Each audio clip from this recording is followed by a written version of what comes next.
This is Matt, and this is a short video on how to add a pie chart to Looker Studio. So I'm right here on the back end of my Looker Studio. I'm just going to click over to the second page of this particular project just to get a bit more space at the bottom.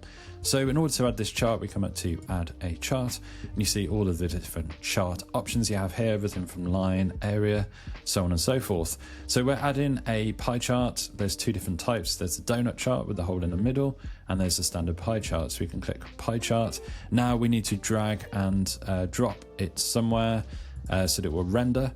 And just like that, it will render pretty instantly. So you see the data starts to appear. We can drag and resize and move this around depending on where we want and what kind of project this is. Now, data-wise, by default, it's pulled in this data source. You can click here to change your data source, depending on what kind of data you're dealing with and what your use case is. I currently have Google Analytics data pulled in right here, so you can change your data source. You can do all the usual things with blend data.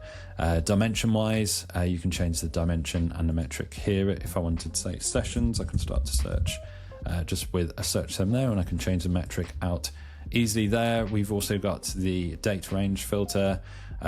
There's sort options here, cross filtering, and so on and so forth. If you come over to style, there's a whole bunch of formatting options, so you can just heavily customize your pie chart.